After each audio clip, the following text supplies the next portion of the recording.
ಪ್ರಿಯ ದೇವರ ಮಕ್ಕಳೇ, ನಿಮ್ಮೆಲ್ಲರಿಗೆ ನನ್ನ ಹೃತ್ಪೂರ್ವಕವಾದ ವಂದನೆಗಳು. ಕರ್ತನ ವಾಕ್ಯ ಇವತ್ತೇನೆಂದರೆ, ನಿತ್ಯ ಭಾಗ್ಯ ಹೊಂದಲು ಏನು ಮಾಡಬೇಕಂತೇಳಿ ಒಬ್ಬ ಬೋಧಕನು ಕರ್ತನನ್ನು ಕೇಳಿದಾಗ ಅದಕ್ಕೆ ಉತ್ತರ ಕೊಟ್ಟಂಥ ವಾಕ್ಯವೇ ಅದು. ಬೈಬಲಲ್ಲಿ ಲೂಕನು ಬರೆದ ಸುವಾರ್ತೆ 10ನೇ ಅಧ್ಯಾಯ 25ರಿಂದ 37 ಇರ್ತದೆ. ಅಲ್ಲಿ ಒಬ್ಬ ಸಮಾರ್ಯರ ಕತೆ. ಅದು ಹೇಗೆ ಅಂದರೆ, ಒಂದಾನೊಂದು ಸಲ ಲೋಕದಲ್ಲಿ ಕರ್ತನಾದ ಯೇಸು ಕ್ರಿಸ್ತ ಇರುವಾಗ ಬೋಧಕನು ಒಬ್ಬನು ಬಂದು ದೇವರನ್ನು ಪರೀಕ್ಷಿಸಲು ಏನು ಕೇಳ್ತಾನೆಂದರೆ, ದೇವರೇ, ನಿತ್ಯ ಭಾಗ ಹೊಂದಬೇಕಾದ್ರೆ ನಾನು ಏನು ಮಾಡಬೇಕು ಅಂತ ಕೇಳ್ತಾನೆ. ಆವಾಗ ದೇವರು ಹೇಳ್ತಾರೆ, ನೀ ಶಾಸ್ತ್ರದಲ್ಲಿ ಏನು ಓದಿದೀಯಾ, ಏನು ತಿಳ್ಕೊಂಡಿದೀಯಾ ಅಂದರೆ, ಆತನು ಹೇಳ್ತಾನೆ, ನಿನ್ನ ದೇವರಾದ ಯೇಸು ಕ್ರಿಸ್ತನನ್ನು ಸಂಪೂರ್ಣ ಮನಸ್ಸಿನಿಂದಲೂ, ಸಂಪೂರ್ಣ ಪ್ರಾಣದಿಂದಲೂ, ಸಂಪೂರ್ಣ ಬುದ್ಧಿಯಿಂದಲೂ, ಸಂಪೂರ್ಣ ಶಕ್ತಿಯಿಂದಲೂ ಪ್ರೀತಿಸಬೇಕು, ಹಾಗೂ ನಿನ್ನ ನೆರೆಯವರನ್ನು ನಿನ್ನಂತೆ ಪ್ರೀತಿಸಬೇಕು, ಆವಾಗ ನಿನಗೆ ನಿತ್ಯ ಭಾಗ ಸಿಗ್ತದೆ ಅಂತ ಹೇಳಿದಾಗ, ಸರಿ ಅದೇ ರೀತಿ ಮಾಡು ಮತ್ತು ನಿನಗೆ ಗೊತ್ತುಂಟಲ್ಲ ಅಂತ ಹೇಳಿದಾಗ ಅವನು ಮತ್ತೆ ತನ್ನನ್ನು ತಾನು ಧರ್ಮಿಯಾಗಿರ್ತೇನೆ ಅನ್ನೋ ತೋರಿಸ್ಕೊಳ್ಳೋದಕ್ಕಾಗಿ ಅವನೇನು ಕೇಳ್ತಾನೆ, ಗುರುವೇ, ನೆರೆಯವಂದರೆ ಯಾರು ಅಂತ ಕೇಳ್ತಾನೆ.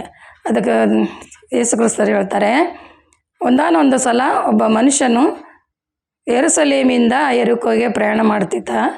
ಮಧ್ಯದಲ್ಲಿ ಒಬ್ಬ ದರೋಡೆಕೋರರು ಬಂದು ಅವನನ್ನು ಚೆನ್ನಾಗಿ ಹೊಡೆದು ಬಟ್ಟೆಯೆಲ್ಲ ಹರಿದು ಅವನ ಹತ್ರ ಇದ್ದ ಹಣ ಎಲ್ಲ ತಕ್ಕೊಂಡು ಹರಿಜೀವ ಮಾಡಿ ಬಿಟ್ಟು ಹೋಗ್ತಾರೆ. ಅದೇ ಸ್ಥಳದ ಮಾರ್ಗವಾಗಿ ಒಬ್ಬ ಯಾಜಕನು ಬರ್ತಾನೆ, ಆದರೆ ನೋಡಿ ಹಾಗೆ ಹೊರಟೋಗ್ತಾನೆ. ಅದೇ ನಂತರ ಮತ್ತೆ ಒಬ್ಬ ಲೇವಿ ಬರ್ತಾನೆ, ಅವನನ್ನು ನೋಡಿ ಹಾಗೆ ಹೊರಟೋಗ್ತಾನೆ. ಮೂರನೇದಾಗಿ ಒಬ್ಬ ಸಮಾರ್ಯವನು ಬಂದು ಅವನನ್ನು ನೋಡಿ ಕನಿಕರ ಪಡ್ತಾನೆ. ಹತ್ತಿರಕ್ಕೆ ಬಂದು ಪ್ರೀತಿಯಿಂದ ಮಾತಾಡಿ ಅವನ ಗಾಯಗಳನ್ನು ತೊಳೆದು ಅದಕ್ಕೆ ಎಣ್ಣೆ ಹಾಗೂ ದ್ರಾಕ್ಷಾರಸವನ್ನು ಹಚ್ಚಿ ಕಟ್ಟಿ ತನ್ನ ಸವಾರಿಯ ಮೇಲೆ ಆತನನ್ನು ಕೂಡಿಸಿಕೊಂಡು ಛತ್ರಕ್ಕೆ ಕರೆದುಕೊಂಡು ಹೋಗಿ ಅವನನ್ನು ಆರೈಕೆ ಮಾಡಲು ಹೇಳ್ತಾನೆ.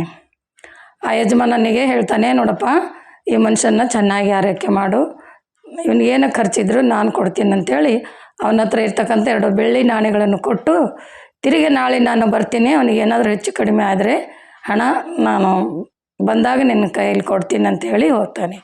ಆವಾಗ ದೇವರು ಹೇಳ್ತಾರೆ, ಈ 3ರಲ್ಲಿ ಯಾರು ನಿನ್ನ ನೆರೆಯವರು ಅನ್ನಿಸ್ತಾರಪ್ಪ ಅಂತ ಕೇಳಿದಾಗ ಆ ಬೋಧಕನು ಸಮಾರ್ಯದವನೇ ಅಂತ ಹೇಳ್ತಾನೆ. ಸರಿ, ಹಾಗೆ ಮಾಡು, ಹೋಗು, ನಿನ್ನ ಅನಂತ ಭಾಗ್ಯನೂ ದೇವ್ರು ನಿನ್ಗೆ ಕೊಡ್ತಾನೆ ಅಂತ ಹೇಳ್ತಾನೆ.